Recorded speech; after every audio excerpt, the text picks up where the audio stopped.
రానున్న రోజుల్లో భారతదేశ భవిష్యత్తులో ఆర్టిఫిషియల్ ఇంటెలిజెన్స్ కీలక పాత్ర పోషిస్తుందని రాష్ట్రపతి ద్రౌపది ముర్ము అభిప్రాయపడ్డారు. ఢిల్లీలోని రాష్ట్రపతి భవన్ నుండి ఒడిశాలో రాయగ్రంగపూర్లోని Indira Gandhi national open university regional centre skill సెంటర్తో పాటు స్కిల్ ది నేషన్ ఏఐ ఛాలెంజ్ను రాష్ట్రపతి వర్చువల్గా ప్రారంభించారు. ఈ సందర్భంగా కృత్రిమ మీద ఏఐ శిక్షణ పూర్తి చేసిన విద్యార్థులకు ధృవపత్రాలను ప్రదానం చేశారు. आज का ये आयोजन शिक्षा, जिज्ञासा और नवाचार को प्रोत्साहित करने का उत्सव है।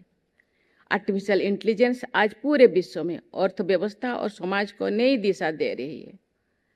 हम कैसे सीखते हैं, कैसे काम करते हैं, आधुनिक सेवाओं का लाभ कैसे ले पाते हैं और मानवता के समक्ष सबसे बड़ी चुनौतियों का समाधान कैसे करते हैं, इन सब में एआई के माध्यम से बदलाव आ रहा है। भारत जैसे युवा देश के लिए एआई सिर्फ टेक्निक नहीं बल्कि सकारात्मक बदलाव का एक बड़ा अवसर है। भारत का ये दृष्टिकोण रहा है कि टेक्नोलॉजी लोगों को सशक्त बनाए, समावेश को बढ़ावा दे और सभी के लिए अवसरों का विस्तार करे। एआई का उपयोग सामाजिक, आर्थिक और टेक्नोलॉजी संबंधी दूरियां को कम करने के लिए होना चाहिए। इसका लाभ हर वर्गों के, हर आयु के लोगों, विशेषकर वंचित वर्गों के लोगों को तक पहुंचे, ये सुनिश्चित करना आवश्यक है।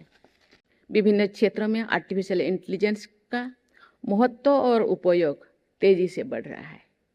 सभी के लिए एआई के बारे में जानना और समझना आवश्यक हो गया है। भारत सरकार के कौशल विकास और उद्यमिता मंत्रालय की SOAR यानी स्किलिंग फॉर एआई रेडीनेस की बहुत प्रशंसा का योग्य है। मुझे बताया गया है कि इस पहल के अंतर्गत प्री एआई मॉड्यूल्स तैयार किए गए हैं। इस मॉड्यूल्स के द्वारा एआई से जुड़े विषयों और मशीन लर्निंग के बेसिक कॉन्सेप्ट्स के बारे में भी जानकारी मिलती है। इस मिशन का उद्देश्य एआई के बारे में जागरूकता बढ़ाना, आर्थिक आत्मनिर्भरता को बढ़ावा देना तथा एक टेक ड्रिवन देश के निर्माण में योगदान देना है।